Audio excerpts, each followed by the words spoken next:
औज़ुबिल्लाहिमिनश्शैतानिर्रजीम बिस्मिल्लाहिर्रहमानिर्रहीम अस्सलाम वालेकुम। बच्चों, मैं उम्मीद कर रहा हूँ कि आप सब लोग बिल्कुल खैरियत से हैं और आप सबको वेलकम एक मरतबा फिर इंग्लिश लैंग्वेज कोर्स में।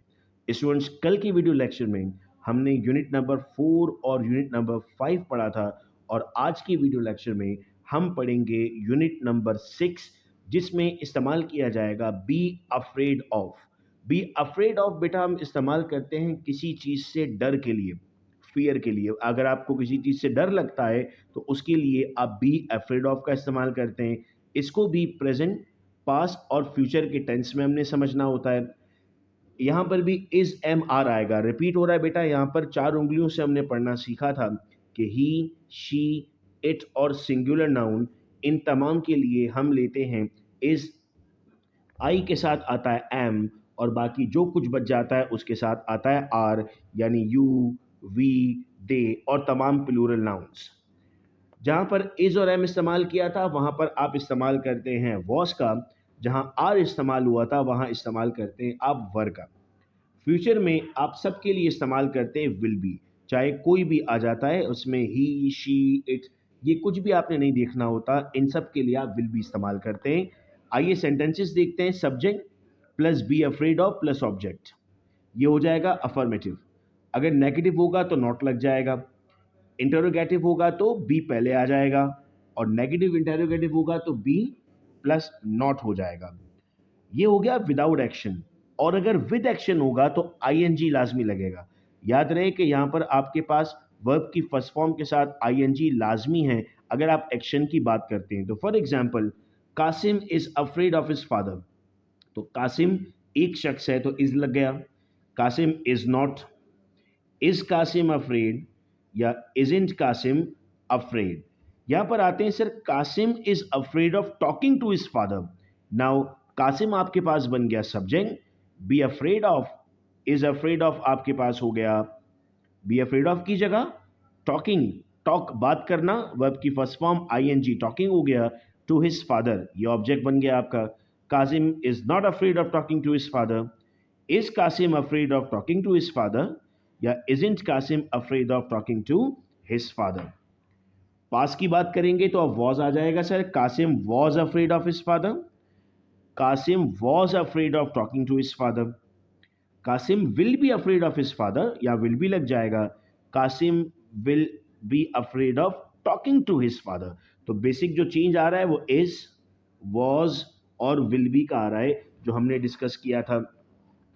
अब आप लोगों के होमवर्क्स में सब लोगों के देख रहा हूँ और सब लोगों को मैं उसके बाद रिस्पांस भी कर रहा हूँ। कुछ लोगों को देर से रिस्पांस कर पा रहा हूँ। आप सबको आपके होमवर्क पे कमेंट्स मिल रहे होंगे। आपने होमवर्क से अपने कंटिन्यू रखने, डेली होमवर्क्स आपके मार्क हो रहे हैं यहाँ पर मेरे पास, जिसके बाद आप सर्टिफिकेट ऑफ पार्टिसिपेशन के लिए एलिजिबल होते हैं। तो आपने is, am, are, was, were, will be के सेंटेंसेस बनाने, जैसे ही इज अफ्रेड ऑफ स्विमिंग या I am afraid of swimming, they are afraid of swimming. तो इस तरह से आपने सेंटेंसेस बनाने हैं। अब आइए एक्सरसाइज 2 मैं कराता हूं आपको। Change of the sentence. So Hijab is afraid of face people. अब फेस एक वर्ब है ना, क्या पढ़ा था हमने? सर वर्ब की फर्स्ट फॉर्म आएगी तो हो जाएगा Hijab is afraid of facing people. I am afraid of making mistakes, negative करना है, I am not afraid of making mistakes. Indians aren't afraid of Pakistanis, change into affirmative तो बन जाएगा Indians are afraid of Pakistanis. She was afraid of haunted places, change into interrogative, was she afraid of haunted places.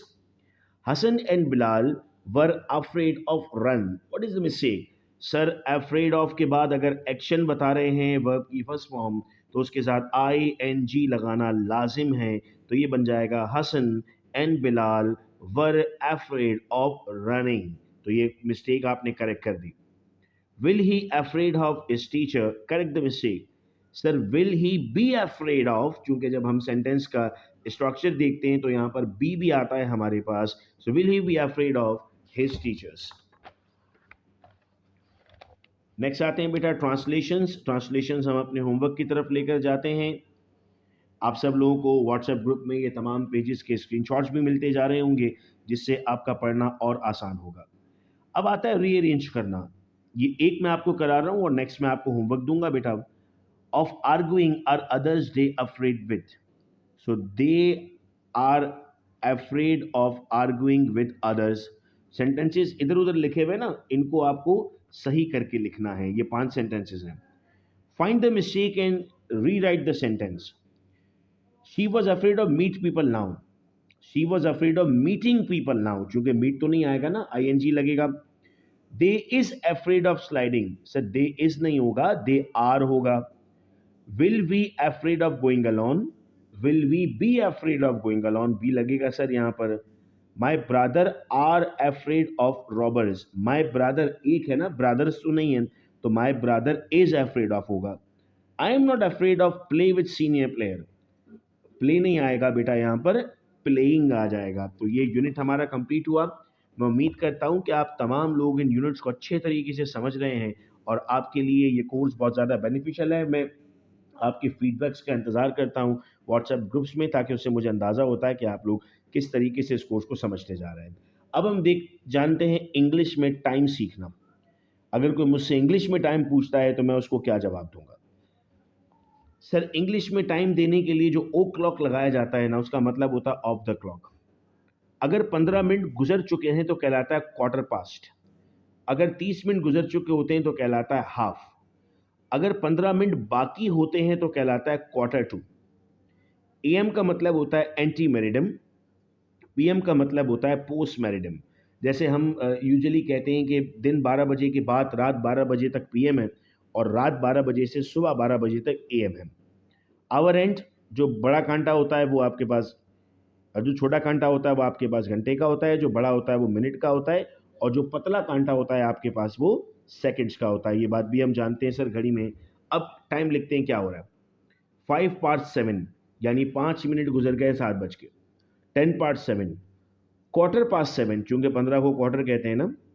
20 past 7, यानी 7 बज के 20 minute. 25 past 7, half past 7, चूंकि 30 को half कहते हैं। 35 पास्ट 7, 45 पास्ट 7। अब 15 मिनट बाकी है ना, क्वार्टर टू 8। अगर 15 मिनट रहते होंगे अगले टाइम में तो कहलाएगा quarter to 8। 50 past 7, 55 past 7, 8 o'clock। आप सब लोग ये वाला जो काम है ना, अपने घर में ज़रूर अपने और फैमिली मेम्बर्स को सिखाइएगा कि अगर टाइम देखना होगा इंग्लिश में तो वो किस तरीके से टाइम देख सकते हैं। आपने कोशिश करनी है कि अपने पेरेंट्स को, अपने फैमिली मेम्बर्स को आप लोगों ने इस कोर्स की भी चीज़ें समझानी है ताकि उनके लिए भी इंग्लिश लैंग्वेज आसान बने। अब बेटा टाइम आपको देखकर नीचे लिखना है। मैं आपको शुरू की 1-2 कराता हूँ और बाकी मैं एग्जाम्पल आप लोगों को होमवर्क दूंगा। जैसे 15 मिनट गुजर चुके हैं ना, क्वार्टर पास्ट 2। अब 30 मिनट गुजर चुके हैं, हाफ पास्ट 8। 15 मिनट बाकी है ना 6 बजने में, क्वार्टर टू 6। पूरे 8 बज रहे हैं, 8 o'clock।